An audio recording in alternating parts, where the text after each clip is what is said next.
It is the beginning of March. Our chickens have been laying about a month. I'm already thinking about next winter. A hen needs 12 to 15 hours of daylight typically to be a productive egg layer. If you don't have that light, you're going to notice production drastically drop or maybe even stop altogether. Personally, I'm not a fan of putting a lamp on my chickens and forcing them to lay throughout the wintertime. I'd rather them just do what comes natural. So we need to find a solution, in this case literally, so that we can save our eggs for a period of time when we're not getting fresh eggs.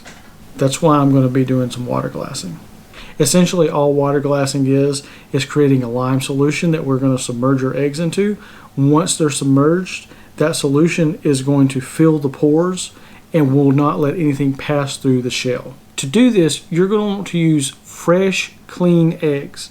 Okay, you do not want this egg to be dirty. You don't want mud or muck or anything worse on this shell sitting in a water bath for 12 to 18 months. At that point, you're essentially soaking it in sewage water. That's just nasty. So you want clean, fresh eggs. You do not want store-bought eggs. Store-bought eggs have been washed. You want the natural sealant on this egg, which is called the bloom. You want that on your egg. You do not want cracked eggs. You do not want refrigerated eggs. When you refrigerate an egg and you take it out, it's going to sweat. That's going to wash the bloom off of your egg. So again, fresh, clean, dry eggs that have not been washed. So what do we need? First, we need a food grade container. I'm going to be using a 5-gallon bucket because I'm going to put a lot of eggs in here to overwinter. You can order food grade buckets on Amazon. You can go to Home Depot. There's different places you can find them. Now, you'll notice my bucket is an old icing bucket. So if you have maybe a bakery in your area, maybe they'll have empty icing buckets that they're willing to part with. Now that you've got a container, the next thing you need is water. I'm going to fill my bucket halfway. I can always add more solution later if I need to. I don't want to add too much and overflow it in the process. So now this next part may be a little controversial. It's said that you don't want to use chlorinated water for your solution. Now, if you have chlorinated water, there's a couple of ways that you're supposed to be able to get rid of that. Number one is boiling it, and it will boil out of the water. Number two is letting it sit at room temperature until it evaporates. Now, some people say that'll happen within 24 hours. Some people say you need 4 to 5 days. I've even seen some things that says in North America, we're not really using chlorine. It's generally something else. And you know, I don't have a straight definitive answer for you. All I can tell you is what I'm going to do is let my water sit for 48 hours and then I'm going to mix my solution. That's the best I can do. Okay, so we have our container, we have our water. The next thing we need for our solution is our lime. Now, it's not garden lime. This is hydrated lime or pickling lime. These are pretty similar, pretty much the same thing. They're both calcium hydroxide. The pickling lime is supposed to be less volatile. It's supposed to have more of the calcium hydroxide in it than the hydrated lime, but overall they're basically the same thing. If you want to make sure you're getting something that's more food grade, you don't want to guess with it to make sure you're getting the right thing, go with pickling lime. Now the pickling lime is more expensive, so it just depends on how much you want to keep around.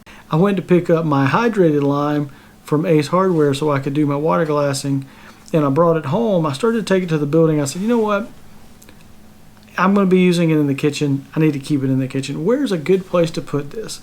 And as I looked around the kitchen, I said, there on the top shelf. That's where I'll put it, right next to my pickling lime. I had this pickling lime for several years, completely forgot it was up there.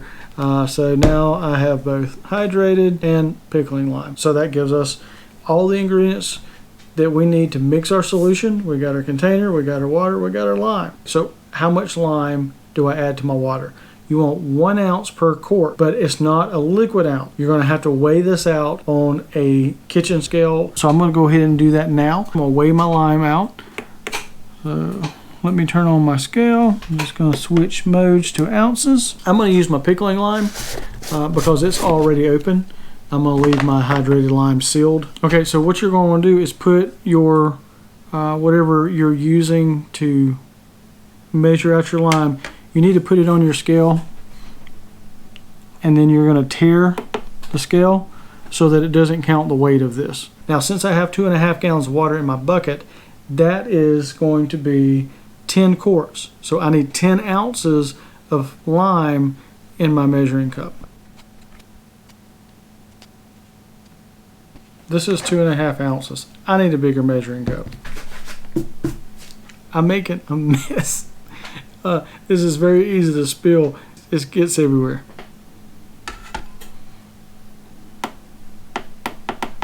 So I seriously underestimated the size of the container I was going to need for 10 ounces of lime. So I'm switching it up. I'm going to put it in this bowl. Now, if you don't have a kitchen scale, if you're homesteading or doing stuff like this in the kitchen, you've got to get a kitchen scale. These things are awesome. I've had this one for probably 10 years, and I use it for all sorts of stuff, whether I'm weighing out meat, doing lime, when I'm processing my own meat, whether I'm hunting or raising it. This is what I'm using to measure stuff. I mean, you just have to have one.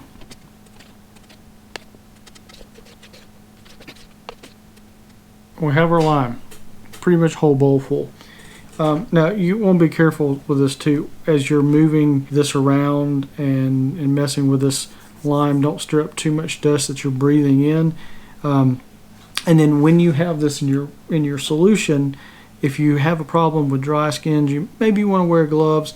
It's slightly caustic, but you know, I'm not going to worry about it myself. But if you deal with issues like dry skin, maybe use a little something to protect your skin. Now, another thing is that when we mix this lime in the water, we're going to put our eggs in. This will settle, so you'll have a really cloudy water to begin with. After you have your eggs in there, everything's going to settle, and you're going to have maybe a chalky looking water with a lot of lime just layered in the bottom of it. That's normal. That's okay. It's supposed to happen. The water is going to absorb as much of this as it can, and then the rest of it's just going to settle. So now we have everything set up and ready to go. All we have to do now is mix our solution. So now I'm simply just going to add my lime to the water. Again, it's kicking up a lot of dust. Try not to breathe any of that. Now I'm just going to mix this in.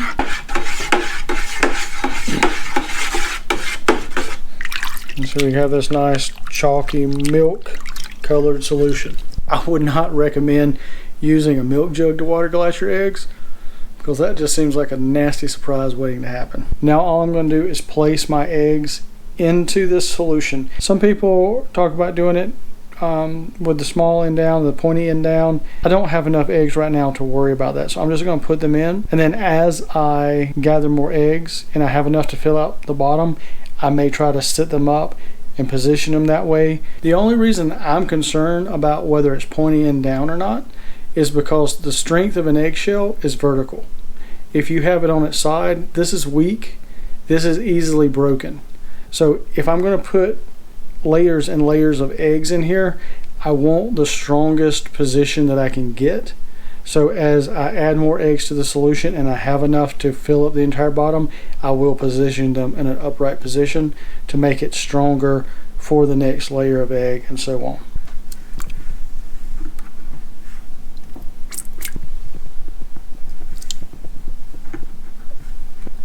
So here's my personal plan to fill this bucket up. I have plenty of eggs in my incubator, and the next eggs that I hatch are probably going to be some black Australorp eggs that I'm going to purchase from someone locally. I've got a dozen eggs in the refrigerator. We don't go through tons of eggs. So I've got 2 laying hens that are laying consistently every day. So when I get 2 eggs, one's going in my bucket, one's going in my refrigerator. So by the time the hens stop laying for the winter, I should have this bucket full of eggs. Maybe I'll have more than one bucket.